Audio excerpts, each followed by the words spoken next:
तालिबात, पिछले लेक्चर में हमने मिर्ज़ा अदीब के हवाले से पढ़ा कि मिर्ज़ा अदीब जो हैं वो ड्रामा निगार की हैसियत से उर्दू अदब में जाने जाते हैं। तो ड्रामा निगारी के हवाले से हमने उनकी खूबियों के बारे में पढ़ा कि उनमें क्या क्या जो नुमायाँ उनके ड्रामों की खूबियाँ हैं, जैसे मकसदियत था, ज़बान बयान था, इक़्तिदाल व तवाज़ुन, मुकालमे और उसलूब की जो जिद्दत थी वो उनके ड्रामों में नज़र आती है। और हमने पढ़ा कि उनके ड्रामों में हमें मुतवस्सित और दरमियाने दर्जे के लोग जो हैं उनके जो मसाइल हैं, उनकी जो मुश्किलात हैं, उनके बारे में हमें पता चलता है। तो आपके सिलेबस में जो मिर्ज़ा अदीब का ड्रामा शामिल है वो चिंगारी के नाम से मशहूर है। और चिंगारी में जो किरदार है उसके देखिए कि इसमें एक लड़की है जो यतीम लड़की है, उसका नाम ज़ेबू है। उसके बाद घर का एक बूढ़ा मुलाज़िम है, उसका नाम नूरी बाबा है। उसके बाद काज़ी जलील अहमद का लड़का है जो अल्ताफ़ है। और काज़ी जलील कौन है? काज़ी जलील जो है वो घर के मालिक हैं। और काज़ी जलील की एक बेटी भी है जो 18 साल की है, उसका नाम सफ़िया है। और काज़ी जलील अहमद की बीवी है जो नहायत ही सख्त किस्म की बेगम है। और चिंगारी ड्रामे में जो मिर्ज़ा अदीब ने मुतवस्सित किरदारों को बयान किया है कि इसमें ज़्यादा जो ये ड्रामा है ज़ेबू लड़की के गिर्द घूमता है। तो इस ड्रामे में जो इसका एक मुख्तसर सा अगर ख़ुलासा देखें तो इसमें ये बताया गया है कि ज़ेबू एक यतीम और बेसहारा लड़की थी जिसे काज़ी साहब उसके माँ बाप के मरने के बाद बेटी बनाकर अपने घर ले आए। घर वाले उससे नोक कसा सलूक करने लगे। जब ज़ेबू की उम्र 13-14 बरस की हुई तो काज़ी साहब उनकी बेगम ने सोचा कि लोगों की नज़रों में अपना वक़ार कायम रखने के लिए उस लड़की की शादी कर दी जाए और उसकी लड़की की शादी इस तरह की जाए कि जैसे अपनी की बेटी की तरह धूमधाम से करते हैं। इसी शहर में एक शख्स जो खान साहब रहते थे जो मुअज़्ज़ज़ीन शहर में शुमार होते थे। उनका एक भतीजा जब्बार जो छोटा हुआ आवारा और बदतमीज़ था और अपनी 2 बीवियों को एक के बाद एक तलाक दे चुका था। खान साहब ने काज़ी साहब से बात की कि वो ज़ेबू का रिश्ता उनके भतीजे के लिए दे दें। उन्होंने ये भी पेशकश की कि वो ज़ेबू को अपने घर ले जाकर वहीं से उसका रिश्ता उसकी शादी करेंगे और तमाम अखराजात के भी खुद ज़िम्मेदार होंगे। काज़ी साहब और उनकी बेगम फ़ौरन रज़ामंद हो गए ताकि वो इस बोझ से छुटकारा हासिल कर सके। ज़ेबू ने इस पर एहतजाज करते हुए काज़ी साहब और उसकी बेगम से गिला किया कि उन्होंने उसको अपनी बेटी बनाया था मगर अब उसका हाथ एक रुबाश के हाथ दे रहे हैं। घरेलू मुलाजिम जो बूढ़ा नूरी है उसने काज़ी साहब और बेगम साहब को ज़ेबू के रिश्ता जब्बार से करने से मुखालफत की जिसकी वजह से उसे नौकरी से अलग कर दिया गया और ज़ेबू को अपनी बेटी बनाकर अपने साथ ले गया, लिहाजा ज़ेबू भी उसके साथ चली गई। तो यहाँ पे इस ड्रामे में एक ऐसी लड़की का बयान किया गया है कि जो यतीम है, बेसहारा है और लोग अपने मफाद की खातिर इन यतीम और बेसहारा लड़कियों को सहारा देते भी हैं। तो इस तरह के उसको घर की मुलाजमा बना देते हैं और फिर उसकी शादी करते हैं तो उसमें भी उनका एक कोई ना कोई अपना फ़ायदा या अपना कोई ना कोई अपने मफाद उसके पीछे होते हैं। और जो नूरी जैसे जो लोग होते हैं अल्लाह का खौफ रखने वाले दिल में, वो जैसे लड़की से को जो अमीर लोगों से के चुगल से छुड़ाने की कोशिश में लगे रहते हैं। तो सबक का बाकायदा आगाज़ करते हैं कि ड्रामा का मुसन्निफ़ ने जो मंज़र पेश किया है उसके हवाले से देखते हैं कि मुसन्निफ़ ने ये ड्रामा जो है यकपाबी लिखा है। यकपाबी यानी एक ही जो स्टेज पर होने वाला, यानी जो मुख्तसर होता है और उसके सामने उसके इख्तिताम पे कोई ना कोई हमें नतीजा हासिल करना पड़ता है या हमें नतीजा मिलता है। तो मंज़र क्या है? ड्राइंग रूम के फर्नीचर पर पहली नज़र डालते ही उस बात का एहसास हो जाता है कि जो लोग यहाँ रहते हैं वो ज़िंदगी की ज़ाहरी चमक का बतौर क्या ख़ास क्या रखते हैं। खिड़कियों दरवाज़ों के पर्दे गहरे रंगों के हैं। तस्वीरें जो दीवारों पर अवेज़ा हैं, अवेज़ा यानी लटकी हुई हैं, शौक़ रंगों की मज़हर है, यानी शौक़ रंग उसमें इन तस्वीरों पर हैं। कुर्सियाँ, तपाइयाँ यानी छोटे मेज़ और मेज़ छोटी छोटी चीज़ें मेज़ रंगों के हैं। कुर्सियाँ, तपाइयाँ और मेज़ छोटी छोटी चीज़ें मेज़ पर छोटी छोटी चीज़ें रखी हैं और इसके आगे कुछ फासले पर सोफ़ा सेट है। बाएं जानिब जो दरवाज़ा है वो किसी दूसरे कमरे में खुलता है और दाएं जानिब के दरवाज़े से लोग बाहर जाते हैं और अंदर आते जाते हैं। यानी ये पूरा मंज़र जो है ये इसकी तस्वीर कशी की गई है। वक्त कौन सा है? मौसम सरमा की दोपहर है, यानी सर्दियों की दोपहर है। जिस वक्त पर्दा उठता है यानी स्टेज का पर्दा जिस वक्त उठता है तो ज़ेबू कमरे के वसत में खड़ी है। वसत में यानी दरमियान में। एक हाथ में कोई पेंटिंग है, दूसरे हाथ में हथौड़ी। कमरे का इस तरह जायज़ा ले रही है जैसे सोच रही हो कि इसकी तस्वीर को कहाँ लगाना चाहिए। ज़ेबू 13-14 बरस की एक भोली भाली लड़की मालूम होती है। लिबास बहुत मामूली, पजामा, कमीज़ और स्वेटर और सर पर दुपट्टा। 3-4 लम्हों के बाद घर का बूढ़ा मुलाजिम नूरी बाबा आता है। खमीदा कामत यानी कमर झुकी हुई है, कचेली चादर लपेटी हुई है और खांसी से बुरा हाल है। ज़ेबू: नूरी बाबा क्या हाल है? तौबा, इतनी खांसी? नूरी: खांसी से आर्ज़ निजात पाकर मरा जा रहा हूँ बेटी। ज़ेबू: मेरी बड़ी खांसी आ रही है आज तो। नूरी: पर क्या किया जाए बेटी? ज़ेबू: घर में क्या हाल है? नूरी: दोनों छोटी बच्चियां अभी तक बुखार में भनक रही हैं, खांसता है। हाय मर गया। यानी नूरी जो है वो भी बीमार है और उसकी 2 बच्चियां भी बीमार हैं, लेकिन गुर्बत की वजह से, पैसे कम होने की वजह से वो अपना इलाज नहीं करवा रहा, बल्कि बच्चियां जो हैं वो उसकी दवाई और उसकी इलाज पे लगा हुआ है। देखिए, बाबा दुआ क्यों नहीं पीते? ज़ेबू: तुम भी क्या पागलों की सी बातें करती हो? दुआ अपने लिए लाओ या बीमार बच्चियों के लिए? इनका रोना देखा नहीं जाता। किसी को बुखार होता है तो वो रोने लगती हैं। तुम यहाँ क्या कर रही हो? ये तस्वीर लगानी है, समझ में नहीं आता कहाँ लगाऊं। नूरी: अच्छा बेटी, हर वक्त काम ना किया करो, आराम भी कर लिया करो किसी वक्त। सुबह से शाम तक काम में जती रहती हो, खांसता है ओ मेरे मौला। नूरी जाने लगता है। अल्ताफ़ सीटी बजाता हुआ आता है। अल्ताफ़ कौन है? यानी इस घर के एक जो है मालिक का बेटा है। पतलून और शर्ट पहने हुए है और उम्र 11 साल, स्मार्ट नज़र आता है, हाथ में रैकेट है। अल्ताफ़: ज़ेबू मेरे बूट पर पॉलिश की? ज़ेबू: कर दी है छोटे बाबू। अल्ताफ़: सफ़ेद बूट पर पॉलिश की है ना? ज़ेबू: जी नहीं, ब्राउन पर की है। अल्ताफ़: चीख कर अब मैं खेलने के लिए पहनूंगा क्या तुम्हारा सर? ज़ेबू: सफ़ेद पर भी किए देती। अल्ताफ़: जल्दी करो, मैं बाज़ार जा रहा हूँ, थोड़ी देर में वापस आता हूँ, पॉलिश करके बूट मेरे कमरे में रख देना। सुन लिया है? ज़ेबू: सुन लिया है छोटे बाबू। अल्ताफ़ जाने लगता है और बरौनी दरवाज़े की तरफ रुख करता है।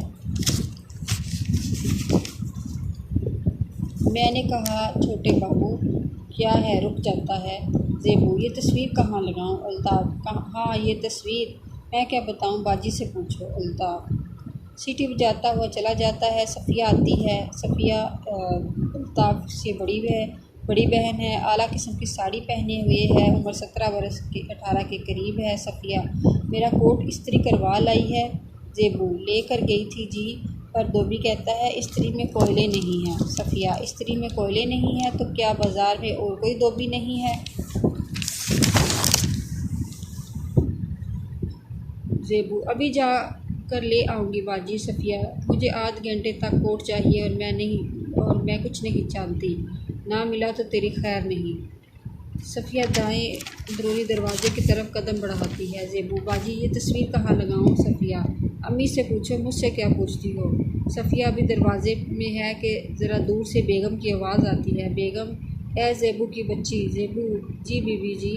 बेगम आती है। उदेड़ उम्र की यानी दरमियानी उम्र की औरत, लिबास नुमाइशी, सुर्ख चादर ओढ़े हुए। क्या हो रहा है यहाँ पर? ज़ेबू: कमरे की सफाई हो रही है बीबी जी। बेगम: सफाई कर रही है तो ये हाथ में तस्वीर कैसी है? ज़ेबू एक तपाई की तरफ इशारा करके, तपाई यानी छोटे मेज़ की तरफ इशारा करके, ये इस कोने में तपाई के ऊपर पड़ी थी। बेगम: कहीं शीशा विशा तो नहीं तोड़ डाला इसका? बेगम आगे बढ़ कर तस्वीर देखती है। ज़ेबू जी नहीं, लगाऊं कहाँ बीबी। बेगम छोटे झूठ बक रही है कि तपाई पर पड़ी थी। ज़ेबू तपाई पर पड़ी थी बीबी जी। बेगम फिर वही बकवास, खामोश रह। पानी गर्म करके बर्तन मांजे हैं।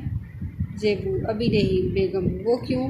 ज़ेबू बाजी का कोट इस्त्री करवाने बाहर चली गई थी। बेगम वो तो बड़ी देर की बात थी। काम चोर, तुझसे कोई काम भी वक्त पर नहीं होता। 2 घंटे से कमरे में बैठी तफरीह कर रही है। तस्वीर पर तपाई पर रख दे और जा अपनी मनहूस शक्ल गुम कर। ज़ेबू तस्वीर लिए हुए तपाई की तरफ जाने लगती है। बावर्ची खाने में मक्खियाँ बना रही हैं। दुआ नहीं जाकर जब तक सारे बर्तन साफ़ ना हो जाए बावर्ची खाने से बाहर ना निकलना। ज़ेबू बाजी से कहा, मेरा कोट लेकर आना। बेगम बक बक बंद कर, जो कुछ मैं कह रही हूँ वो सुन बेहया। जिस काम को कहूँ टका सा जवाब दे देती है। टका सा यानी बिल्कुल मुंह पे जवाब दे देती है। रख तस्वीर तपाई पर।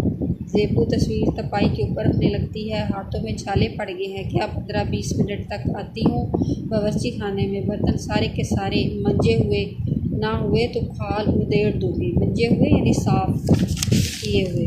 काजी साहब आते हैं। 50 के पेटे हुए हैं। 50 यानी 50 साल के करीब हैं। अचकन ज़ेबतन है। अचकन यानी अचकन का कुर्ता पहना हुआ है। आंखों पर ऐनक है। हाथ में छड़ी है। मुंह में पाइप है। बात ज़रा धीमे अंदाज में करने के आदी है। मिजाह पैदा करने की भी कोशिश करते हैं। ज़ेबू इन्हें अंदर आते देखकर कदम उठाती है। काजी जी क्यों ज़ेबू। ज़ेबू जी। बेगम ज़ेबू अभी दफ़ा दूर भी हो जा। ज़ेबू बाहर जाने लगती है। काजी साहब बेगम आखिर ये हंगामा क्या है। हंगामा शोर। बेगम कैसा हंगामा। काजी साहब तुम्हारी आवाज़ सड़क पर सुनाई दे रही थी। बेगम ज़रा बुलंद आवाज़ से बोलो तो कह देते हो तुम्हारी आवाज़ सड़क पर सुनाई देती है। काजी साहब बुलंद आवाज़ से बोलने की ज़रूरत क्या है आखिर। बेगम ये कमबख्त ज़ेबू जो हर काम बिगाड़ कर रख देती है। मैंने कहा बर्तन मांज देना, आवाज़ दी तो मालूम हुआ कि मुहतरमा यहाँ तशरीफ़ फरमा है। काजी साहब बेगम सुबह तुमने खुद इसे मेरे सामने कहा था कि कमरों की सफाई करना। सफाई की होगी अब तक। बेगम मैंने ये कब कहा था कि सारा दिन कमरों की सफाई ही में लगी रहना और कोई काम ना करना। और ये तस्वीर उठा कर देखते हुए मुलाहजा फरमाइए। काजी साहब ये तस्वीर बेगम मैं बाज़ार से ख़रीद कर लाया था और लाकर एहतियात से तपाई पर रख दी थी। बेगम तस्वीर दोबारा तपाई के ऊपर रख देती है।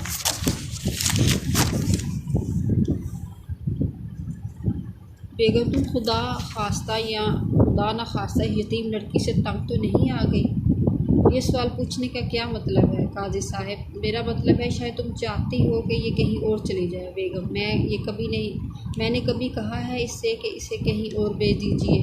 काजी साहब मामला सिर्फ ये है कि तुम हर वक्त से डांटती टपकती रहती हो, आवाज़ इस कदर बुलंद कर देती हो कि जल्दी से वो सड़क तक पहुंच जाती है। काजी साहब सड़क तक पहुँचे हमसाए तक ज़रूर पहुँच जाती है। बेगम किसी ने कुछ कहा तुमसे। काजी साहब खान साहब कहते थे। काजी साहब आपसे किसी यतीम लड़की को सहारा दे रखा है। मैंने कहा जी हाँ। बोले हमारी भाभी की इस लड़की से कुछ अच्छे तल्लुकात मालूम नहीं होते। बेगम ये किसने कहा उनसे जाकर। काजी साहब किसी ने कह दिया होगा, मगर बेगम इसमें बुरा मानने की क्या बात है। बेगम बुरा मानने की बात क्यों नहीं। काजी साहब तुम्हारा सलूक इससे अच्छा है। मेरी मुराद कुछ ज़्यादा अच्छा नहीं है। दिल की बात कहूँ क्या इसे रुखसत कर दिया जाए। वैसे तो सब ठीक है, कुछ ना कुछ कर ही लेती है, मगर इसकी तरफ से एक बड़ी उलझन है। कैसी उलझन। बेगम तुम क्यों सोचने लगे हो। मुझे घर का सारा इंतज़ाम करना होता है, इसलिए मैं सोचती हूँ तुम तो तनख्वाह मेरे हाथ देकर चैन की बंसरी बजाने लग गए। चैन की बंसरी बजाना यानी आराम से दिन गुजारते हो। जो कुछ मुझ पर बीतती है मैं ही जानती हूँ। कुछ कहोगी भी या कि नहीं। मसला ये है कि इस वक्त तो इसकी उम्र 13-14 बरस हो गई, मगर 2-3 साल बाद शादी के लायक हो जाएगी। हमारे घर में रहती है। इसका ब्याह करना शादी करना भी हमारे ज़िम्मे होगा। असूलन तो हमारी ही ज़िम्मेदारी होनी चाहिए। काजी साहब बेगम अपनी पोजीशन के मुताबिक खर्च भी करना होगा। पोजीशन हैसियत के मुताबिक। काजी साहब लोगों को हमसे यही तवक्को होगी। बेगम बताओ रुपया कहाँ से आएगा। हमारी अपनी बेटी खैर से जवान हो चुकी है। उसकी शादी के लिए 20-30 हज़ार चाहिए। 20-30 हज़ार क्यों, 50 हज़ार के लिए। पूरे 50 इसलिए पूरे 50,000 अल्लाह रखे यहाँ जहाँ जाने वाली है, बड़ा ऊंचा गिराना है। वो लोग लाखों की खर्च करेंगे। हमारे सामने अपने ख़ानदान की इज़्ज़त का मामला है, इसके लिए कहाँ से रकम लाएंगे? सोचा है कभी तुमने? काजी साहब पेशानी पर उंगलियां फेरते हुए, दुरुस्त कहती हो, मसला बड़ा सोच विचार का है, मगर मैं कहता हूँ कि हम कम खर्च करके भी ज़ेबू का रिया कर सकते हैं। ना कटवाने का इरादा है क्या? देखने वाले बांध बांध की बोलियां बोलेंगे। बांध बांध की बोलियां यानी तरह तरह की बातें करेंगे। तुम्हारे अजीज़ रिश्तेदार ही कहेंगे कि यतीम बच्ची को घर में ला रखा, उसे रुखसत किया तो 3 कपड़े पहना कर। काजी साहब कुछ ना कुछ तो करेंगे ना बेगम कुछ ना कुछ नहीं, बहुत कुछ करना होगा अपनी हैसियत के मुताबिक। काजी साहब तो बेगम दारुल निस्वां में दाखिल करवाए देता हूँ। दारुल निस्वां यानी यतीम बच्चियों का अदारा। ये अदारा यतीम लड़कियों का खुद ब्याह वगैरह करता है। बेगम अव्वल तो इसे अपने घर में लाना ही नहीं चाहिए था, लाए हो तो अब सामना करो हालात का। काजी साहब बेगम तुम्हें मालूम नहीं कि मोहल्ले में इस वक्त सबसे अच्छी हालत हमारी है, और इसका बाप इस मोहल्ले में रहता था, वो मरा तो सब ने कहा इस यतीम बेसहारा और बेआसरा बच्ची को अपने यहाँ ले जाओ। क्या करता, लोगों का कहा मानना ही पड़ता है।